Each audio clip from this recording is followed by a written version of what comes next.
So మీరు ఎప్పుడైనా road మీద నడుస్తూ ఉన్నప్పుడు అడుక్కునే వాళ్ళు ఉంటారు కదా, భిక్షాటన చేసేవాళ్ళు. ఇప్పుడు భిక్షాటన అని అంటే అదొక, నిజంగా చెప్పాలంటే అదొక పవిత్రమైన పదమే. ఎందుకంటే భిక్ష అంటే అన్నం ఆశించేవాళ్ళు. అది అప్పట్లో మునులు ఋషులు ఉన్న కాలంలో, మన అమ్మ నాన్నలు మన తాత ముత్తాతల కాలంలో ఆ భిక్ష కోసం ఇల్లు తిరిగి వాళ్ళు తీసుకునేవాళ్ళు. అలా దానం చేస్తే నిజంగా పుణ్యమే.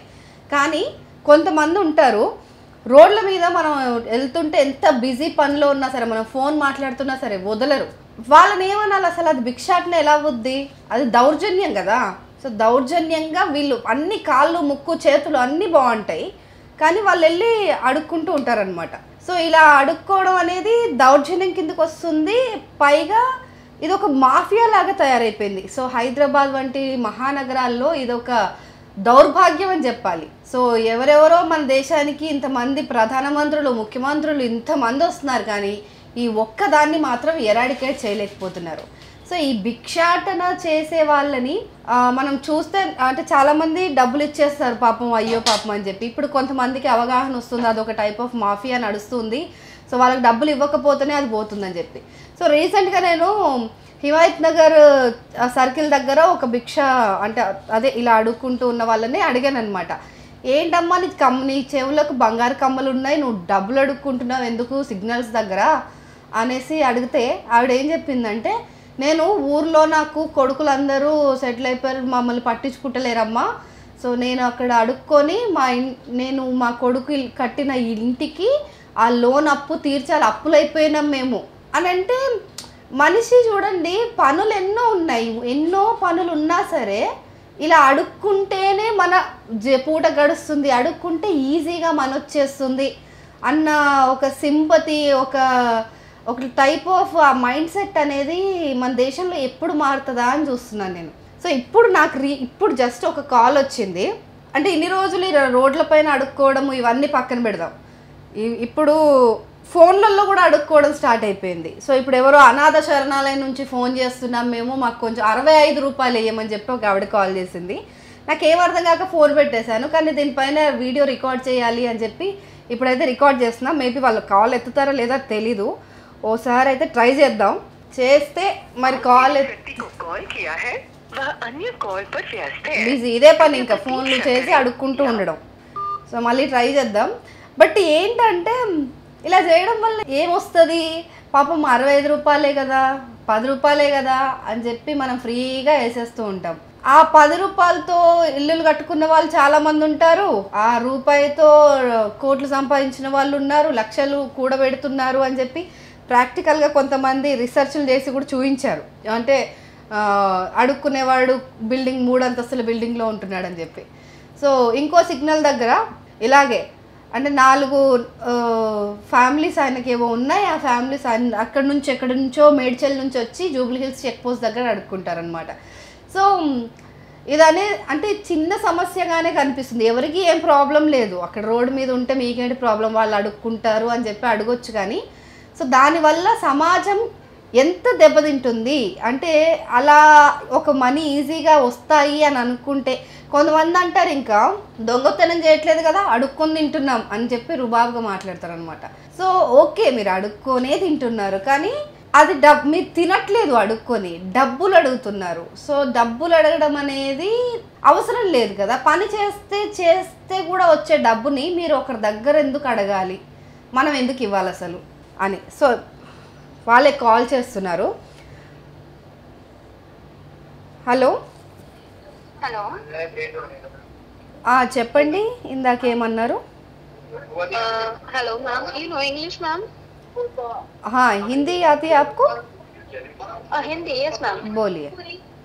मैम मैं अंकिता बात कर रही हूँ स्माइल इंडिया ट्रस्ट ऑर्गेनाइजेशन से as a volunteer student. Okay. Actually ma'am हम डेली बेसिस पे 1000 से 1500 बच्चों को फूड मतलब प्रोवाइड करवाते हैं. मैम हम अपने डोनर से रिक्वेस्ट करते हैं कि अगर आप कुछ बच्चों की हेल्प कर सकते हैं एक टाइम के फूड के लिए. Actually ma'am these are all. अच्छा, कितना अमाउंट देना आपको? मैम एक बच्चे के लिए 65 रुपीज है एक टाइम का. एक बच्चों के लिए 65 पैंसठ। 65 रुपीस। यस मैम, हम 1000 से 1500 बच्चों के लिए करते हैं, लेकिन आप जितना भी कर सकते हैं, आप मतलब अपने हिसाब से, मतलब आप जितना भी कर सकते हैं। ये आइडिया किसका था, लाइक ऐसा फोन करके पैसे पूछना है बोल के? एक्चुअली मैम हमारी जो ऑर्गेनाइजेशन है ऑल ओवर मतलब इंडिया कैंपिंग ऑर्गेनाइज करवाती है, जैसे ma'am blood donation camp, food camp, और मैम जैसे गरिमा प्रोग्राम, ये सब स्कीम चलाती हैं बच्चों के लिए और फिर अनाथ बच्चों के लिए। अच्छा, तो मैम अगर आपने कहीं पे भी किया होगा आपका हेड ऑफिस कहाँ है? क्या मैम? हेड ऑफिस कहाँ पे है आपका? मैम वैसे तो हमारी काफ़ी सारी ऑफिस है, वैसे अभी हम जो बात कर रहे हैं, हम नोएडा सेक्टर 45 से बात कर रहे हैं। अच्छा जी मैम, ठीक है, तो मैं मैम बाद में कॉल करते हैं। मैम तो अलाउ मी, मैं आपको व्हाट्सएप पे डिटेल शेयर कर दूँ? हाँ कर दीजिए। मैम अगर पॉसिबल हो तो, अगर आप नहीं भी कर पाओ हेल्प, तो प्लीज हमें कंफर्म कर दीजिएगा, ताकि हम कुछ और डोनर से बात कर सके इन बच्चों की हेल्प के लिए। ठीक है, नहीं दे सकते अभी। क्या मैम? हम नहीं दे सकते हैं अभी 65 रुपीस। मैम कुछ बच्चों के लिए भी नहीं आप कर सकते हैं? नहीं, प्लीज मैम मना मत कीजिए, क्योंकि मैम ये अनाथ बच्चे हैं। नहीं अभी नहीं कर सकते हैं ना हम। मैम आप कब तक कर सकते हैं? तो अभी नहीं कर सकते बोल रहे हैं।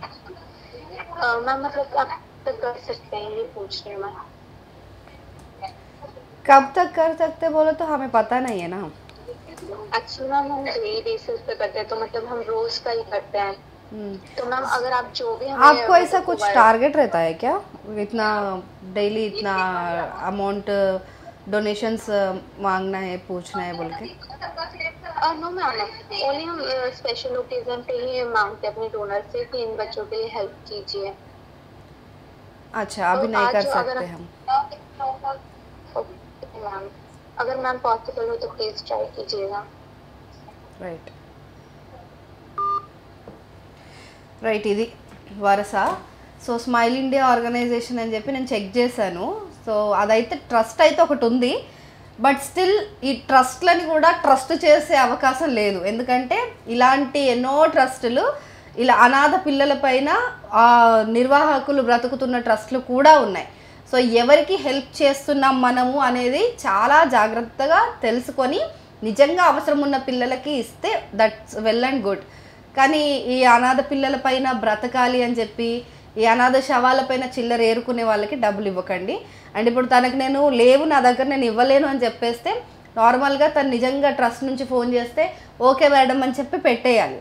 కానీ తను కావాలని మళ్ళీ మళ్ళీ ట్రై చేయండి, ప్లీజ్ మేడం అలా మనా అంటే వద్దు అనద్దు, ఇవ్వండి, ఎంతో కొంత ఇవ్వండి, 65 రూపాయలైనా ఎంతో కొంతమంది పిల్లలకైనా హెల్ప్ చేయండి. అంత ఫోర్స్ చేయాల్సిన అవసరం ఉంది, హెల్ప్ చేయాలనిపించిన వాడు చేస్తాడు కదా. సో ఇది నెగిటివ్గా కన్వే అవ్వచ్చు చాలామందికి. కాకపోతే దాంట్లో కోర్ పాయింట్ నేను చెప్పాలనుకుంటుంది ఏంటంటే నిజంగా నీడ్ ఉన్న వాళ్ళకి హెల్ప్ చేయండి. లేదు ఇలా బయట కనిపిస్తున్నారు, పైన అవతారం చూసి ట్రస్ట్ అంటున్నారు అని చెప్పి మాత్రం ఎవరికి హెల్ప్ చేయకండి. అది వాళ్ళకి ఒక అలవాటుగా మారిపోతుంది. వాళ్ళ అవసరాన్ని అంటే అనాథ పిల్లల అవసరాన్ని కానీ వృద్ధుల అవసరాన్ని కానీ వీళ్ళు క్యాష్ చేసుకొని నిర్వహిస్తున్న వాళ్ళ నిర్వాకాలు కూడా మేము బయట పెడతాం త్వరలోనే. సో ఇవన్నీ కూడా మీరు కేర్ఫుల్గా జాగ్రత్తగా ఆలోచించి డొనేషన్స్ ఇచ్చేటప్పుడు ఇలాంటి ఒక పాయింట్ని మాత్రం మైండ్లో పెట్టుకోండి. ఎవరికి సాయం చేస్తున్నాము, వీళ్ళకి నిజంగా అవసరం ఉందా అని చెప్పి డైరెక్ట్గా వాళ్ళకి ఏమైనా చేయగలిగితే చేయండి. ఇలా సంస్థల ద్వారా చేస్తున్నామనో లేకపోతే ఫోన్ చేయండి అని చెప్పి ఇలాంటి చాలా స్కామ్స్ అవుతున్నాయి ఆన్లైన్లో కూడా. సో చాలా be very very very careful. So and ఇంకో పాయింట్ కూడా ఉంది దీంట్లో. సో ఇప్పుడు మనం ఇలాంటి వాళ్ళకి సాయం చేద్దామని చెప్పి మనం ఏదో కొంచెం స్కానరో ఏదో పంపిస్తారు వాళ్ళు, అది స్కాన్ చేసినా కూడా ఫ్రాడ్స్ అయ్యే అవకాశం ఉంటుంది. సో వీళ్ళు చాలా ట్రస్టెడ్గా మేము ఇంగ్లీష్లో మాట్లాడుతున్నాము, హిందీలో మాట్లాడుతున్నాం, చాలా పాష్గా మాట్లాడుతున్నారు కదా అని చెప్పి ఎవరిని పడితే వాళ్ళని నమ్మకండి. ఎందుకంటే ఇలాంటి స్కామ్స్ కొత్తగా వస్తూనే ఉంటాయి. సో ఇలాంటి డిజిటల్ వరల్డ్లో ముఖపరిచయం లేని వాళ్ళని అస్సలు నమ్మొద్దు.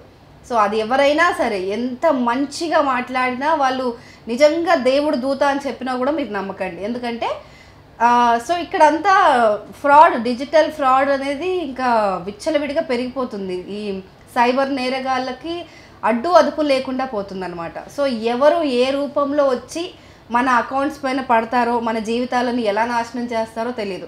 సో లోన్ యాప్స్ అని చెప్పి కూడా వస్తున్నాయి. సో లోన్ యాప్స్ మనకు మెసేజ్లో వస్తున్నాయి. జస్ట్ ఒక లింక్ మీద క్లిక్ చేస్తే మనకు వాడు అప్పిస్తున్నాడు, 50,000 అప్పిస్తాడు. మళ్ళీ వెంటనే వాళ్ళు ఇచ్చిన గడువులోపు తీర్చకపోతే మీ డీపీలో లేకపోతే మీ ఫోటోల్లో నుంచి ఏదో ఒకటి, ఎందుకంటే డీటెయిల్స్ అన్నీ మనం ఫిలప్ చేసేస్తాం అవసరంలో ఉంటాం కాబట్టి. సో ఆ డీపీలు పెట్టి న్యూడ్ ఫొటోస్ పెట్టి ఈ ఫోటో మీ ఫ్యామిలీకి షేర్ చేస్తాం, మీ డబ్బులు ఇప్పుడు అర్జెంట్గా కట్టకపోతే అంటారు. సో ఇవన్నీ కేసెస్ జరుగుతూ ఉన్నాయి. So cyber crime is not an easy and not a joke అనమాట, చాలా సీరియస్ ఇష్యూ. సో దీన్ని మీరు క్షుణ్ణంగా ఆలోచించి ఎవరికి సాయం చేస్తున్నామనేది ఆలోచించండి. అండ్ ఒక పరిచయం లేని వాళ్ళు ఏది పంపినా లింక్స్ కూడా ఓపెన్ చేయొద్దు. దయచేసి ఇది ఒకటి మైండ్లో పెట్టుకోండి. ఏ లింక్స్ ఓపెన్ చేయొద్దు. మెసేజెస్ అన్నోన్ నెంబర్ నుంచి వస్తే కాల్స్ కూడా లిఫ్ట్ చేయకపోవడమే మంచిది.